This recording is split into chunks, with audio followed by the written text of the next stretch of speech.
Now, how is it that Trump might work towards stealing elections and ultimately completely dismantling democracy? There's actually a few steps in this process that are part of a well-used playbook by authoritarian leaders who capture democracy and turn it into a full-blown autocracy.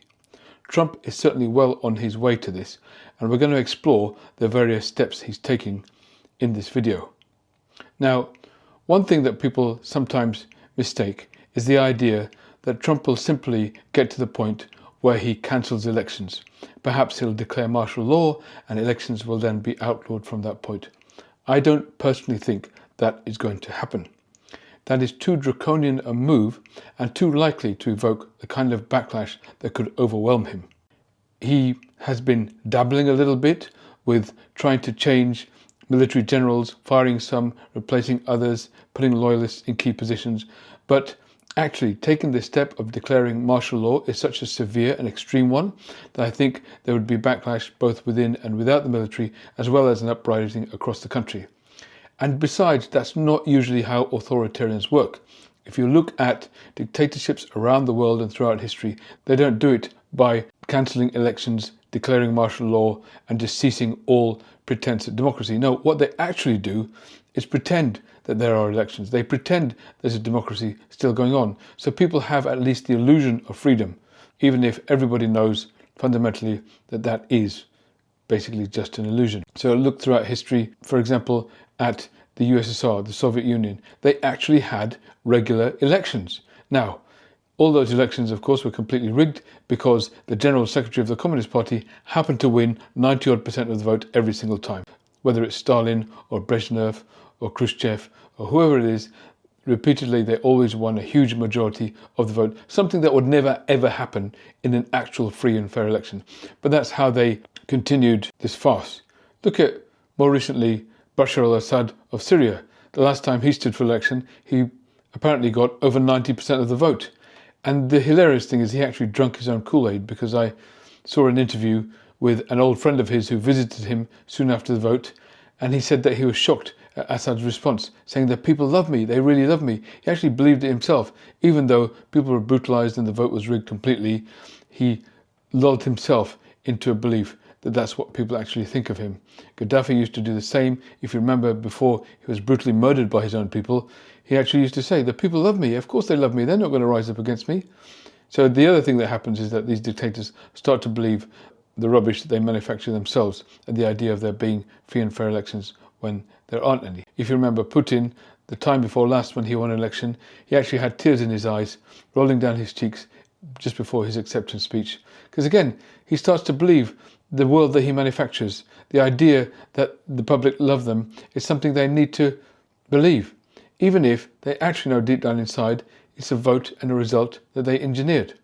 So that is the most likely path we're talking about here, not one in which democracy is halted altogether and any pretense of it is abandoned. No, actually what's likely to happen is that elections continue, but they will be completely perverted and distorted in a way that stops any possibility of the real outcome even ever being known.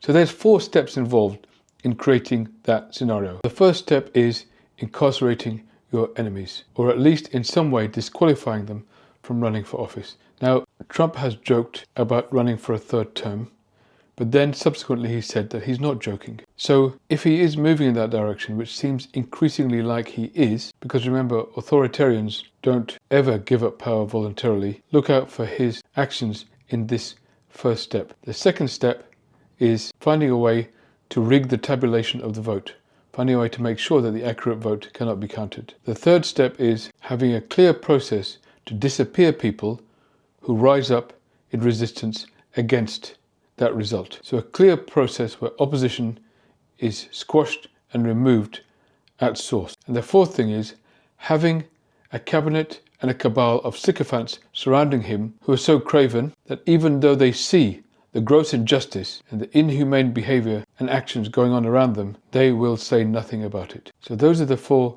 steps: arresting opponents, rigging the vote tabulation, quelling any revolt against it, and being sure to be surrounded and backed up by a loyal circle of sycophants. Now let's go through each of them one by one. As mentioned, if Trump does try to run again, then of course he'll have to break all sorts of precedent and ignore the Supreme Court, which he's already doing. I'll talk more about that later. But the next thing he'll do is try to kneecap his opponents. Remember, he has form in trying to do this. In his first term, he spent quite a bit of energy and effort trying to destroy Joe Biden, before Joe Biden even declared himself for president.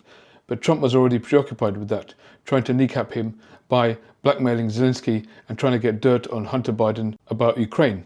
So he was already preoccupied with trying to remove Joe Biden from the equation early on. Be sure he will have a similar detector looking out for potential opponents that might beat him, who he will try to kneecap and remove from the equation, but this time in a lot more overt and severe way. He'll be prepared to use the courts and other means that he believed were weaponized against him, which is of course a projection because he is about to weaponize those against his own opponents. Remember, his Attorney General, Pam Bondi, was specifically selected because she supported his election denial claims in 2020. She actually was his lawyer representing him in court when he was making claims that the 2020 election was stolen. So he has in the Department of Justice an ally in his bid to arrest and potentially incarcerate opponents that will look like they're gaining popularity against him. And of course, he's clearly already building up to that. He's already engaging in the process of weaponizing the Department of Justice and requiring it to do his bidding. In only recent days, Trump has issued executive orders commanding the Department of Justice to investigate and come down on people he personally dislikes, who appear to have committed no crime that any of us know of. The first is Miles Taylor, a man who once wrote an op-ed against Trump while being a member of Trump's administration. He came out and talked anonymously about the problems in Trump's government and how there are a group of them fighting a kind of internal resistance. Trump has never forgot that. He has a grievance against this man, and he wants the Department of Justice now to kick into action against him. He made a living on going on CNN talking about the president, and I think what he did, he wrote a book, Anonymous, said all sorts of lies and bad things, and I think it's like a traitor. I think it's a very important case, and I think he's guilty of treason, if you want to know the truth. The other one is a poor chap called Chris Krebs. He was brought in by Trump after the 2020 election to investigate whether or not that election was fraudulent. And as an upstanding citizen of integrity, he conducted his process and at the end concluded that the 2020 election was indeed a free and fair process, resulting in a legitimate result. Of course, Trump hated that. He hates any initiative and, of course, anyone who's prepared to stand up to him. And so this man has become another enemy of Trump now, and Trump is ordering the Department of Justice to take action against, investigate, and pursue him. We're going to find out about this guy too, because this guy's a wise guy. He said, we've been proved this is the most secure election in the history of our country. Now, this was a disaster. So these are the first examples of Trump weaponizing the Department of Justice to go against his personal enemies. And this is the first step in that process where eventually he locates the person who he thinks will be his political opponent and orders justice then to pursue them. Now, the second part of this process to ultimately dismantle democracy involves tampering with the tabulation of votes themselves. Now, there are some moves that Trump has made on this front that are very clearly headed in that direction. There are monitoring and regulatory bodies involved in ascertaining the integrity of the vote tabulation system and making sure that they can't be tampered with by outside parties. And one by one, Trump has been removing them all. Homeland Security Chief Kristi Noem on March the 6th cancelled the funding for national information sharing to help state and local election officials to detect and repel coordinated hacking attacks. And CBS News has learned as many as 1,300 cybersecurity and infrastructure security agency employees could be pushed out or incentivized to leave in the near future. What impact would those cuts have? Well, I worked extremely closely with CISA, the Cybersecurity and Infrastructure Security Agency, which is part of DHS, during my time there. CISA's mission generally is to protect the nation's critical infrastructure, which includes election infrastructure, chemical infrastructure, schools, and more, from both physical and cyber threats. They've really been in focus when there have been serious election security threats, including, for example, disinformation and threats to election infrastructure around the country. Now, if we look at the dismissal of about 1,200 to 1,300 personnel, that is about a third of their workforce. Dismissing a third of their workforce is going to mean that they are just unable to perform critical security functions in a moment, yet again, Lindsay, where we're not facing less threats to critical infrastructure, we're facing more. So once you have removed your likely opponents, once you have rigged the votes themselves, the next stage is quelling any uprising that comes about in response to that. This is where often it goes wrong for dictators. In Ukraine, for example, they attempted to do just that in the early 2000s, when the dictator who was in power then rigged an election and wanted to stay in power. But hundreds of thousands of people came out into the streets, into the famous Maidan Square in the Orange Revolution. That's where the phrase, "Yes, we can," came from, by the way. My wife was part of that campaign. And they refused to accept the rigged election result. And in the end, that would-be dictator had to step down, and a free and fair election took place to legitimately elect their first democratic leader. So for any would-be authoritarian, that is a moment of peril for which preparation is required. And Trump is already doing that. There needs to be a system to disappear and remove people, to scare people, to stop people ever coming out into the streets in sufficient numbers that can overturn the result. And so Trump is setting up a scheme to disappear people from the US. Abigail Garcia was one of the first people who has disappeared like that, along with another group of people. And Trump admitted openly that he was innocent. His administration did say that his incarceration was a clerical error. But he has gone out of his way to deny any possibility that he will correct that error and set that innocent man free. You said that if the Supreme Court said someone needed to be returned, that you would abide by that. You said that on Air Force One just a few days ago. And they said that it must be facilitated. Why don't you just say, isn't it wonderful that we're keeping criminals out of our country? Why can't you just say that?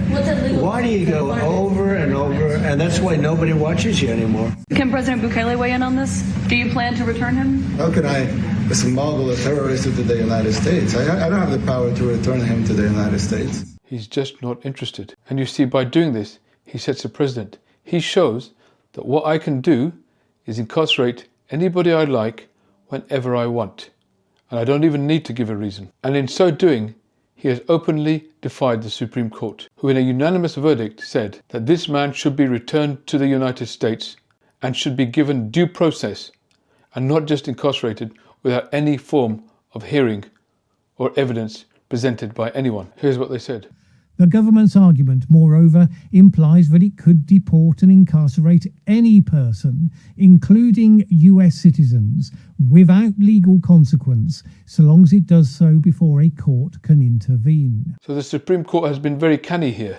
They've recognized that Trump is creating a clear pathway. So long as we can smuggle somebody out to an international torture chamber, which effectively the El Salvador prison is, before it ever gets to the courts, then we can act with impunity. We can incarcerate anybody we like. And that actually is the message they are sending. The lack of justice for one man is a message. We can do this to anybody, anytime we like. The emergency is here. The crisis is now. It's not 6 months away. It's not another Supreme Court ruling from happening. It is happening now. Maybe not to you, not yet, but to others, to real people whose names we know, whose stories we know. The President of the United States is disappearing people to an El Salvadoran prison for terrorists. A prison known by its initials, SICOT. A prison built for disappearance. A prison where there is no education or remediation or recreation, because it is a prison that does not intend to release its inhabitants back out into the world. It is a prison where the only way out, in the words of El Salvador's Justice Minister, is in a coffin. Why do we need El Salvador's prisons? We have prisons here. But for the Trump administration, El Salvador's prisons are the answer to the problem of American law. The Trump administration holds a view that anyone they send to El Salvador is beyond the reach of American law. They've been disappeared not just from our country, but from our system, and from any protection or process that our system affords. This is exactly how Putin runs his country. Anybody knows that if they get on the wrong side of Putin, they could end up in a gulag any day. This is how he quelled all of the anti-war protests when he first invaded Ukraine. He just went in and took dozens and dozens and eventually hundreds of people into gulags and said, well, you'll be there for decades. So Trump is creating a similar climate, a climate of fear, to try and prevent people rising up when their votes are discounted and he's declared the winner. And now there's a fourth stage, which is to try to prevent any internal dissent, because once those draconian actions are taken and we move towards the steps of actual violence, which Trump may be willing to do to suppress any protest, and has already shown he's willing to do to assert his dominance over the judicial process in the form of Abigail Garcia, but others too, he needs to be sure that nobody from within the administration is ever going to stand up to him about that. And from what we've seen of the administration to date, I don't think any of us can be in any doubt either that this is a group of people so beholden to Trump, so craven, so willing to prostrate themselves before him, so lacking in shame when it comes to winning his favor, that there's almost nothing he can do that would evoke their rebellion. Thank you for your leadership and thank you for everything you're doing. I want to thank you for standing up to the Chinese Communist Party. I want to thank you as well for the shipbuilding. Your vision is a turning point and an inflection point in American history. Your leadership at the border, absolutely remarkable. And what you're doing now, I think, is a great service to our country, but ultimately to the world. You were overwhelmingly elected by the biggest majority. So there you have it. All the steps well in train for the complete subversion of democracy. He's scaffolding his way up to this ultimate showdown. Weaponizing the justice system to remove his enemies, opening the voting system up to tampering and outright fraud, spreading fear among the public and demonstrating that he has the power to remove any dissident, any opponent, any form of public resistance that emerges as a result, and surrounding himself with a circle of sycophants that, however heinous his acts, will never ever oppose him. The table is being set, a course is being charted, and Trump's desire and plan is becoming increasingly clear. Thank you for watching my video. I'm a psychiatrist. I'm also interested in philosophy and public policy and politics. I aim to make a number of videos about these subjects and particularly the intersection between them. If you're able to like and subscribe to this channel, then it'll really help, and also put in some comments whenever you can. That'll really help the algorithm. It'll really help promote this channel to other people. Now, beyond that, we are all, unfortunately, at the behest of a very small number of people who seem to run everything these days. And we are all at the whim of a tech oligarch who could decide tomorrow to end a channel like this because it's not in their favor. And because of that, I've set up a kind of email newsletter, which you can subscribe to. At the top of the channel, you'll see a web address. Please go there and subscribe to my newsletter. That way you can stay in touch with the videos I'm making. At least we can keep the content flowing. So I hope you can do that. And I hope we can keep talking and also gain clarity, not just about what's happening right now, but how we can get through this, how we can improve things to make a better tomorrow together. Thank you.